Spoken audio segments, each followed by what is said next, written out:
आणि या लोकसभेच्या निवडणुकीमध्ये एक आवाज दिला गेला, इस बार 400 पार, इस बार 400 पार. पण या सह्याद्रीच्या एका सुपुत्राचा आवाज घुमला, इस बार 400 पार नाही तर इस बार तडीपार. आणि तो आवाज होता पक्षप्रमुख उद्धव बाळासाहेब ठाकरे यांचा. आज तोच आवाज पुन्हा महाराष्ट्राला साथ घालतोय, पुन्हा महाराष्ट्राला साथ घालतोय. 2022 साली ज्या पद्धतीने या महाराष्ट्रामध्ये गद्दारी झाली, ती गद्दारी गाडण्याकरता म्हणून समस्त महाराष्ट्राला महाविकास आघाडीचे नेते आणि उद्धव बाळासाहेब ठाकरे हे तुम्हाला साथ घालतायत. आठवा तो दिवस 22 जून 2022 रोजी, ज्या वेळेला कुठल्याही प्रकारचं कारण नसताना, कुठल्या प्रकारचा गुन्हा नसताना या महाराष्ट्राचं सरकार, महाविकास आघाडीचं सरकार अतिशय उत्तम प्रकारे चाललेलं असताना, कोरोना सारख्या महासंकटामध्ये आपल्या देशामध्ये महाराष्ट्रानं आदर्श अशा प्रकारचं काम केलं. या महाराष्ट्रातल्या जवळजवळ 12.5-13 कोटी जनता, ही जनता कुठल्या पक्षाची आहे, कुठल्या पंथाची आहे, कुठल्या जातीची आहे, कुठल्या धर्माची आहे, कुठल्या विचाराची आहे, याचा विचार त्यावेळेला राज्याचे प्रमुख म्हणून उद्धव बाळासाहेब ठाकरे यांनी केला नाही. तर त्यांनी एकच नारा दिला की हे संपूर्ण महाराष्ट्र म्हणजे माझं कुटुंब आहे आणि त्या कुटुंबाचं जतन करणं, त्याच्या जीविताचं रक्षण करणं ही माझी जबाबदारी आहे. ही उद्धव बाळासाहेब ठाकरेंनी त्याला घोषणा दिली होती. आणि महाविकास आघाडीनं सही सलामत या महाराष्ट्रातल्या जनतेला त्या कोरोना सारख्या संकटातून बाहेर काढलं. त्यानंतर उद्धव साहेबांच्यावर एक जीव घेणी अशा प्रकारची शस्त्रक्रिया झाली. शस्त्रक्रिया झाल्यानंतर जेमतेम हाताचा आधार धरून ते उठायला बसायला लागले होते. खरं तर मित्रांना असं वाटलं होतं की आता उद्धव साहेब कधी उठू शकणार नाहीत, पण ते उठायला बसायला लागले आणि कारभार करू लागले. त्याच वेळेला त्यांच्याच लोकांनी त्यांच्याशी गद्दारी केली. 40 जणांनी त्या 40 जणांमध्ये 9 मंत्री होते. त्यातला एक मंत्री ह्या रत्नागिरीतला होता की नव्हता? एक मंत्री ह्या रत्नागिरीतला सुद्धा होता. अरे ज्यांना मंत्रीपद दिली तिकडे दीपक केसरकर असतील, नाहीतर इकडे उदय सामंत असतील. उदय सामंतांना मला प्रश्न विचारायचा. आज उदय सामंत सकाळ संध्याकाळ उद्धव बाळासाहेब ठाकरेंच्यावर टीका करतात, आदित्य साहेबांच्यावर टीका करतात. ज्या वेळेला हे शिवसेनेमध्ये उद्धव साहेबांबरोबर होते, त्यांच्या मंत्रिमंडळामध्ये होते, त्यावेळेला त्यांच्यावर कधी जर सिंधुदुर्गातून वगैरे टीका झाली तर त्यावेळेला हे कधी उत्तर देत होते का? दारू घे बाबा. सत्वरी भुवरी ग अंबे, सत्वरी भुवरी, सत्वरी भुवरी ग अंबे, सत्वरी साहेब आगे बढ़ो. हिंदू हृदय सम्राट शिवसेना प्रमुख बाळासाहेब ठाकरे यांचा आदिमाये तू ये, आदिशक्ती तू ये, असुरांचा संहार. यानंतर मशाल उद्धव साहेब शिवप्रतिमेला पुष्पहार अर्पण करतील. जोरदार घोषणा द्यायची आहे. ब्राह्मण प्रतिपालक हिंदवी स्वराज्य संस्थापक राजाधिराज शिवछत्रपती शिवाजी महाराज की भवानी, जय शिवाजी, जय भवानी, हर हर महादेव. अत्याचारी दैत्यांपासून अभय मला दे, अत्याचारी दैत्यांपासून अभय मला. उद्धव साहेब आगे बढ़ो, घोडा चालण्या उद्धव साहेब आगे बढ़ो. अशा तऱ्हेने आपलं सर्वांचं लाडकं नेतृत्व उद्धवजी ठाकरे साहेब यांचं आगमन झालेलं आहे. मशाल हाती दे गाई, मशाल हाती दे, उठा गाई, उठा उठा उठा उठा.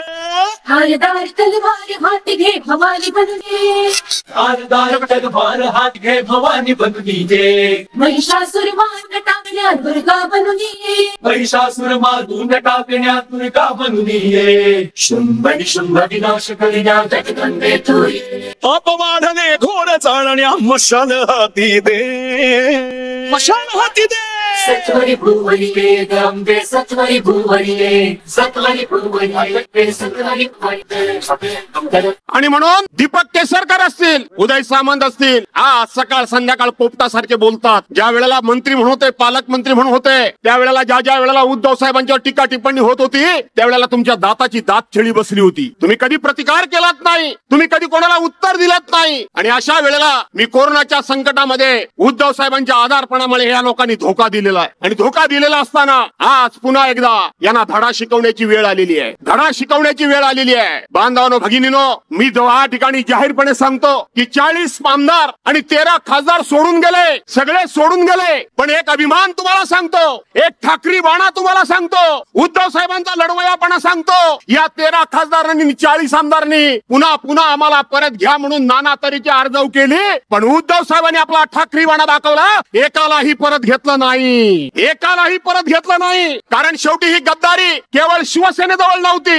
ही गद्दारी केवळ उद्धव साहेबांजवळ नव्हती, तर ही गद्दारी तमाम महाराष्ट्राबरोबर होती. महाराष्ट्राबरोबर होती की नव्हती? आणि म्हणून याचा जब विचारण्याचा, यांना धडा शिकवण्याची जबाबदारी आता महाराष्ट्राची सुद्धा आहे. ही महाराष्ट्राची आहे. परवानच्या दिवशी या जिल्ह्याचे पालकमंत्री उदय सामंत हे गुहागरमध्ये गेले. मी परवानच्या दिवशी राजन साळवींच्या तिथे राजापूरमध्ये सभेला गेलो. तिथं जे काही बोलायचं थोडंफार बोललो, परंतु गुहागरमध्ये गेले होते आणि तिथं उदय सामंतांनी फार मोठ्या अशा पद्धतीचा, तत्वाचा, फार मोठ्या निष्ठेचा आणि कुणबी समाजाचा त्या ठिकाणी आम्ही कसा चला त्या ठिकाणी आम्ही कुणबी समाजाचा कशा पद्धतीनं बाजू घेतो हे सांगण्याचा आव्हानला. काय सांगितलं की गुहागरमध्ये आम्ही त्या ठिकाणी राजेश बेंडल नावाच्या माणसाला माझ्या समोर कुणबी समाजाचा उमेदवार दिला आणि आम्ही तिथं रण हतनकर साहेब जे होते या जिल्ह्याचे माजी मंत्री, त्यांचा आम्ही सन्मान केला. या जिल्ह्याचे सर्वात मोठे महान नेते शामरावजी पेजे या साहेबांचा उल्लेख केला आणि आम्ही फार मोठं काहीतरी त्या ठिकाणी त्यांचा आदर केला म्हणून सांगतात. उदय सामंत, तुम्ही माझ्या मतदारसंघात जाऊन भाषण केलं तर गाठ माझ्याशी आहे, गाठ माझ्याशी आहे. माझा प्रश्न इथं राजन साळवी उभे आहेत. अरे ज्या राजापूरमध्ये तुम्ही हतनकरांचा साहेबांचं नाव घेतलं, तिथं आपल्या भावाला का उभा केला? का हतनकरांच्या समाजाला तिथं संधी दिलीत नाही? का हतनकर साहेबांच्या नातेवाईकाला तुम्ही संधी दिलीत नाही? सगळं ढोंग आहे. इथं तुम्ही 5व्यांदा निवडणूक लढवताय. तुम्हाला जर खरोखर शामराव पेजे साहेबांचा आदर वाटत असेल तर तुम्ही सांगायला पाहिजे होतं की मी 5व्यांदा निवडणूक लढवत नाही, मी गद्दारी केलेली आहे. इथं शामराव पेजे साहेबांचा कोणीतरी एखादा नातेवाईक नाहीतर त्यांच्या समाजातल्या माणसाला मी जागा सोडतो तर तुम्ही या ठिकाणी मान्य केलं असतं. हे नाटकी ढोंग तुमची बंद करा, हे नाटकीपणा तुमचा बंद करा. तुम्ही कुठल्याही अर्थानं या महाराष्ट्रातल्या किंवा या मतदारसंघातल्या जनतेचा विश्वासाला पात्र राहिलेले नाहीत, कुठल्याही अर्थानं पात्र राहिलेलं नाहीत. इथं आता उद्धव साहेब आल्यामुळे मी विस्तारानं बोलू शकत नाही, परंतु तुम्ही कुठल्याही अर्थानं पात्र राहिलेले नाहीत. राजन साळवी सारखा प्रामाणिक एक सहकारी, तुमची जबाबदारी आहे. राजापूरकरांची जबाबदारी आहे की इथं पैसा जिंकेल की निष्ठा जिंकेल हे ठरवणारी ही निवडणूक आहे. मला वाटतं ही निष्ठा जिंकेल. राहिला प्रश्न बाळमाने, उशीर केला. उद्धव साहेबांचं तुमच्यावर मनापासून प्रेम पहिल्यापासूनच होतं. ते मला सारखे विचारायचे, बाळ काय म्हणतोय. म्हटलं बाळ रांगतोय.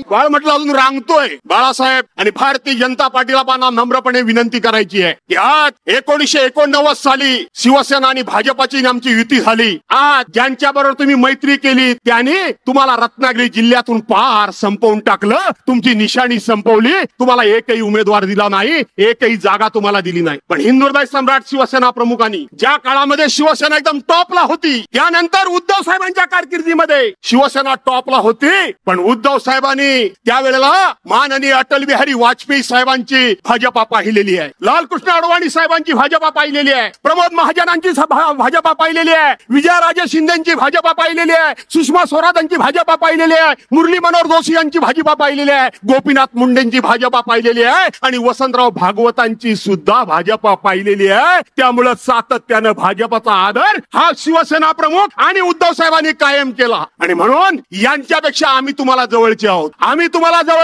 1989 सालापासून तुमच्या प्रत्येक आंदोलनामध्ये आम्ही सगळे सहभागी झालेलो आहोत. आणि म्हणून काय असेल वरच्या लेवलला काय वाद झाले असतील ते विसरा आणि 5 ठिकाणी या ठिकाणी उद्धव साहेबांचे उमेदवार निवडून द्या असं कळकळीचं आव्हान तुम्हाला पण करून टाकतो. कळकळीचं आव्हान, उद्धव साहेबांचे उमेदवार निवडून द्या अशी विनंती करतो. बांधवांनो, भगिनींनो, इथं बराच काही गोष्टी या ठिकाणी बोलण्यासारख्या आहेत, बोलू शकतो. मला वाटतं बाळासाहेबांनी जर बोलवलं, बंड्या साळवींनी बोलवलं, राजू माडकांनी जर मला बोलवलं काय येतोच रत्नागिरीत, सापच करून टाकतो. मला पण भारी खुजली असते, नायाशातला भाग नाही अजून, आणि म्हणून सापच करून टाकतो. राजन साळवी तुमच्याकडे येणारच आहे, पुढे गेले नाही बोलवलं तरी येणार आहे मी, खान जाऊन खरूच काढायला तिथे येणारच आहे मी. आणि म्हणून इथं शेवटचे फक्त दाता विनंती करतो, सगळ्या जाती धर्माचे लोक तुम्ही आहात. आज उद्धव साहेबांच्यावर सर्वांचा विश्वास आहे. विशेष करून उद्धव साहेबांचा विश्वास एवढ्या करताय की शेवटी उद्धव साहेबांनी आज जे काही सगळी भूमिका घेतलेली आहे, जी हिंदुत्वाची भूमिका घेतलेली आहे, ती प्रबोधनकार ठाकरे या साहेबांची त्यांनी भूमिका घेतलेली आहे आणि ती उभ्या महाराष्ट्रानं स्वीकारलेली आहे. सगळ्या जाती धर्माच्या लोकांनी स्वीकारलेली आहे. शिवसेना प्रमुखांचा उदार दृष्टिकोन हा सर्वांनी स्वीकारलेला आहे आणि राज्याचा मुख्यमंत्री म्हणून सर्वांना समान वागणूक कशी दिली जाते ते उद्धव साहेबांनी उभ्या महाराष्ट्राला दाखवून दिलेला आहे. त्यामुळे त्यांच्यावर सर्वांचा विश्वास आहे. आणि म्हणून संजय कदम असतील, आज एका बलाढ्य ताकदीसमोर लढतायत. माझी काय काळजी करू नका. माझी काळजी वाटते काय तुम्हाला? कोणालाही उभा करू द्या. असा लोलवतो ना की पुन्हा आयुष्यात कधी उभाच राहणार नाही, असंच करून टाक. त्यामुळे माझी काय काळजी तुम्ही करू नका. पण संजय कदमांची त्या ठिकाणी मशाली निशाणी आहे, माझी निशाणी मशाल आहे, प्रशांत यादवची घे बाबा, तुतारी घेतलेला माणूस ही निशाणी आहे. या ठिकाणी बाळमानेंची निशाणी ही आमची मशाल आहे आणि माझ्या राजन साळवीची निशाणी ही मशाल आहे. त्याच्या समोर बटन दाबून 23 तारखेला मिरवणुकीनं ह्याही दुपटी नाही या असं आव्हान करतो आणि विनंती आपली सर्वांची रजा घेतो. जय हिंद, जय महाराष्ट्र.